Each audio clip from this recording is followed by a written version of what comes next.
개헌안에 담긴 독소 조항들은 대한민국의 근간인 자유시장 경제와 법치 체제를 뿌리째 흔들고 있습니다. 어쩌면 전환길에 대한 탄압은 이러한 체제 변혁에 저항하는 세력을 미리 제거하려는 저들의 전초전일지도 모릅니다.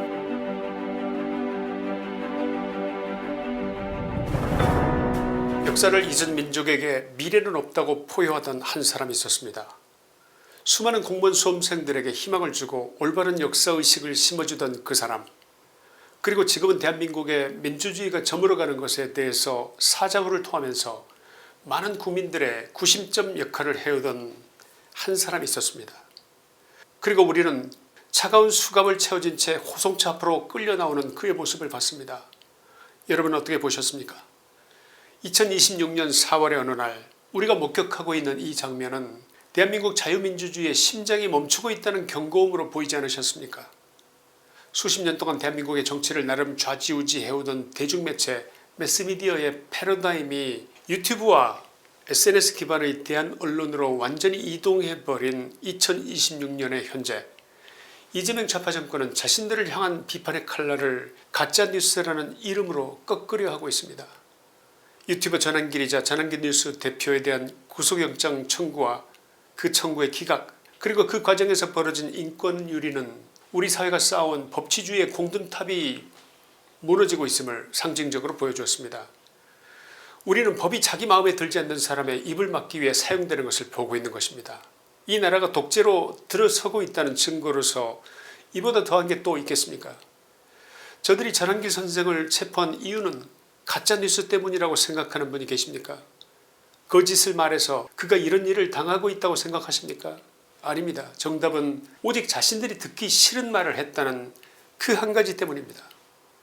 오늘 방송에서 우리는 왜 이 사건에 분노해야 하는지, 지금 대한민국에서 무엇이 근본적으로 잘못되고 있는지 그 핵심을 5가지 논점으로 짚어보고자 합니다. 과연 이것이 우리가 꿈꾸던 정의로운 나라의 모습인지, 점점 하루가 다르게 망가져가는 이 나라를 보면서 오늘따라 가슴이 더 많이 아파오는 것을 느낍니다. 첫째, 구속영장 청구와 수갑 착용 과정은 비판 세력을 향한 심리적 겁박이며 인격살인입니다.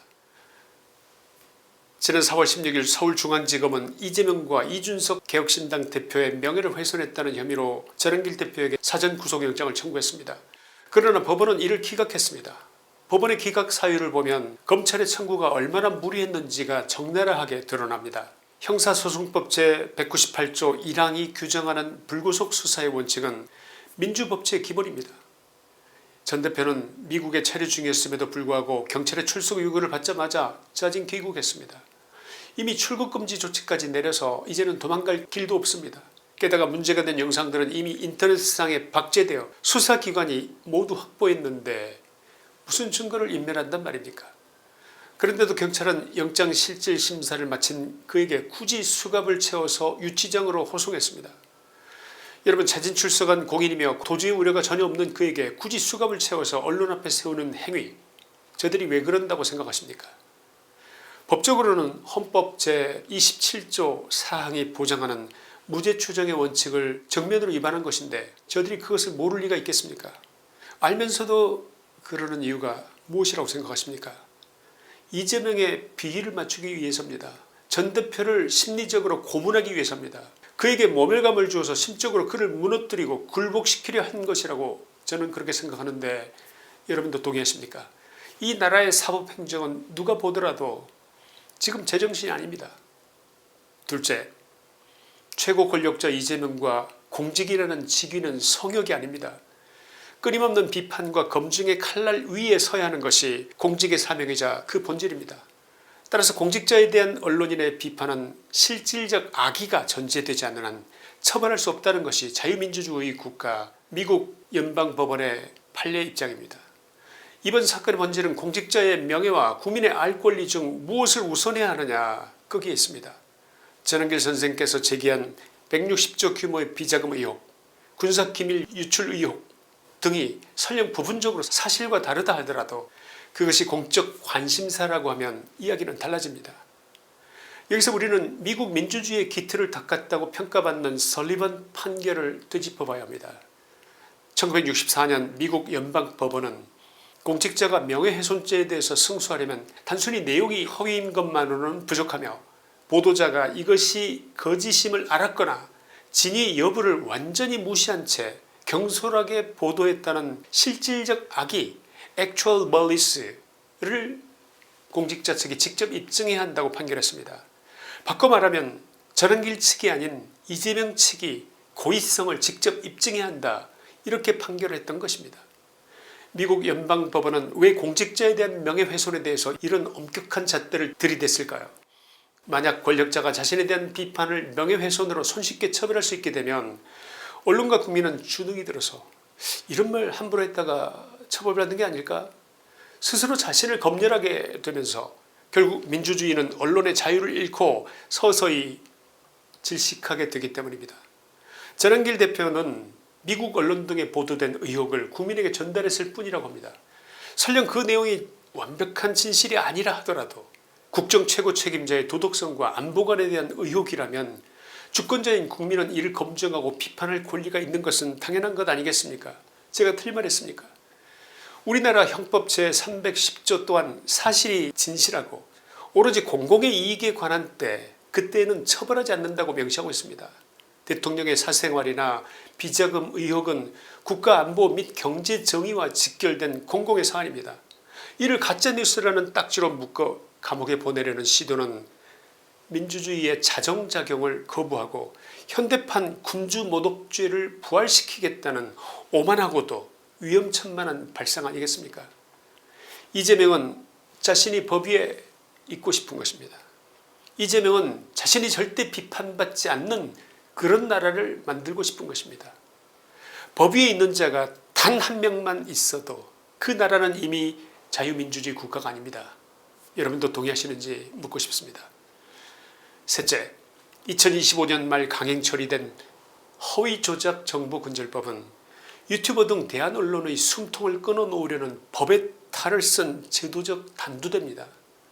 이 법은 유튜버나 언론사가 고의 혹은 중과실로 허위 정보를 유통하면 손해액의 최대 5배까지 징벌적 배상을 하도록 규정하고 있습니다. 언뜻 보면 정의로 보이지만 그 이면을 잠시 들여다보실까요? 먼저 이 법은 경제적 파산을 무기로 협박하는 법입니다.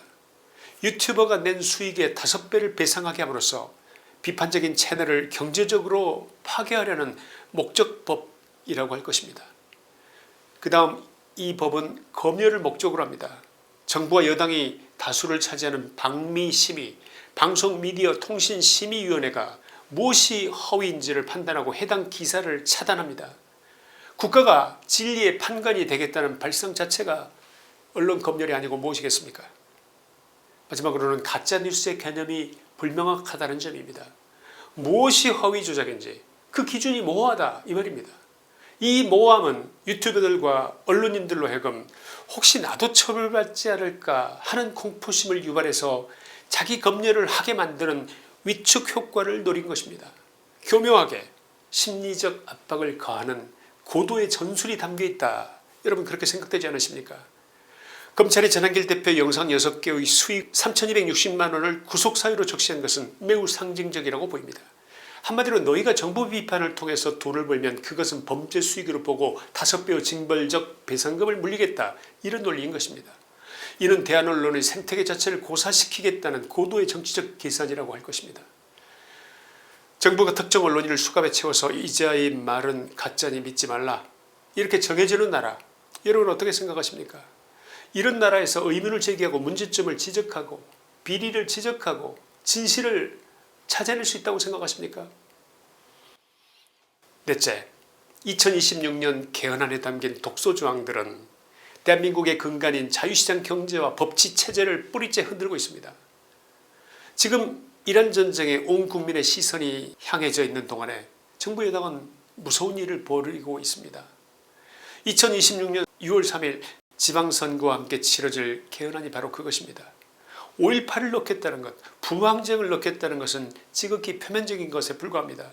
이 개헌안에는 문재인이 하려다 실패한 토지공개념 강화, 그리고 지방분권국가 선언이라는 놀라운 음모가, 폭탄 같은 음모가 숨겨져 있습니다. 개헌안 제128조 2항은 국가가 토지의 공공성을 위해 법률로서 특별한 제한을 할 수 있도록 명시했습니다. 투기 차단이라는 그럴싸한 명분을 내세우지만 실질은 국가가 개인의 사유재산권을 언제든 공공의 이름으로 박탈할 수 있는 법적 근거를 마련하려는 것입니다. 이것이 사회주의적 통제경제로의 이행이 아니고 무엇이겠습니까? 또한 지자체를 지방정부로 격상시키고 수도의 조항을 신설해서 행정수도를 법률로 정하려는 시도를 한 것입니다. 과거 서울이 대한민국의 수도이다라는 헌법재판소의 결정을 새로운 헌법으로 뒤집으려는 시도라고 보입니다. 그러면 저들은 왜 지방을 정부 개념으로 격상시키려 할까요? 여기에는 놀라운 이유가 숨겨져 있습니다. 만에 하나 중앙정부가 우파에게 넘어가더라도 지방 권력을 통해서 실질적으로 대한민국 전체를 지배하겠다는 것입니다. 이 문제에 대해서는 제가 조금 더 연구를 한 후에 다시 한번 시간을 만들어서 말씀드리도록 하겠습니다. 한마디로 지방정부는 좌파 지지 세력들에게 정복하게 한 다음 자신의 재산권은 국가가 통제하겠다는 이 거대한 영구집권의 설계, 어쩌면 전환길에 대한 탄압은 이러한 체제 변혁에 저항하는 세력을 미리 제거하려는 저들의 전초전일지도 모릅니다. 여러분은 내 땅, 내 집이 언제든 국가의 소유가 될 수 있다는 그러한 헌법에 동의하시겠는지 묻고 싶습니다. 마지막 5점입니다. 윤핵인 운동과 전환길에 대한 탄압은 야권 분열을 노린 고도의 정치 공작이자 보복수사입니다. 전 대표는 이제 단순히 역사를 가르치는 강사를 뛰어넘었습니다. 그는 2025년 윤석열 대통령의 퇴진 이후 와해된 보수 우파를 결집하는 윤어게인 운동의 상징적 인물로 부상했습니다. 윤 대통령에 대한 파면 결정은 부당했다고 외치며 신당 창당까지 시도하는 그를 현 정권은 눈엣 가시로 여길 수밖에 없습니다. 2026년 지방선거를 앞두고 전 대표를 구속하려 했던 검찰의 행태는 명백한 정치수사입니다. 야권의 유력한 스피커를 감옥에 가둠으로써 저항의 구심점을 제거하고 지지층을 위축시키려는 의도가 다분합니다. 전 대표는 영장실질심사에서 이것은 정치 보복수사라고 일갈했습니다. 그의 외침은 단순히 개인의 역할이 아니라 권력의 사법 시스템을 정치적 도구로 사유하고 악용하고 있는 현실에 대한 경종일 것입니다. 정권의 비판적인 유튜버는 구속 대상이고 정권을 찬양하는 목소리는 보호받는 세상, 네 편은 구속하고 내 편만 살려두는 세상, 이것이 과연 좌파들이 부르짖던 공정과 상식입니까? 결론입니다. 여러분, 지금 우리는 유튜버 전환길이라는 한 개인의 투정을 보고 있는 것이 아닙니다. 우리는 대한민국이라는 거대한 민주주의의 집이 무너져 내리는 소리를 듣고 있는 것입니다. 비판의 목소리가 수갑에 묶여 호송되고 진실을 말해도 징벌적 배상금에 전 재산을 몰수당하며 사유재산권마저 헌법의 이름으로 위협받는 이 현실, 이것이 무엇을 의미한다고 생각하십니까? 우리가 피땀 흘려 세운 자유민주주의의 성벽이 안에서부터 썩어 문드러져가고 있다는 증거로 이보다 더한 게 있으면 말씀해 주시기 바랍니다. 표현의 자유가 사라진 사회에는 오직 권력에 대한 굴종과 맹목적인 찬양만이 남게 됩니다. 어둠은 빛을 이길 수 없다고들 하지만 우리가 눈을 감고 귀를 막는 순간 그 어둠은 우리의 영혼까지 잠식해버릴 것입니다. 2026년의 봄, 대한민국은 우리에게 묻고 있습니다. 권력의 처분만 기다리는 신민으로 살 것인가, 아니면 불의에 저항하는 주권자로 남을 것인가.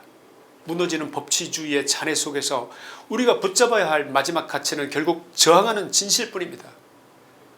지금 전환길의 입을 막는 그 수갑이 내일은 당신의 손목을 노릴 수 있다는 사실을 잊지 마시기 바랍니다. 권력에 대한 비판이 멈추는 바로 그 지점에서 독재의 어둠이 시작됩니다. 우리는 과연 이 어둠을 걷어낼 준비가 되어 있습니까? 여러분의 정의로운 대답을 기다리겠습니다. 김치환의 시사에 대했습니다. 감사합니다.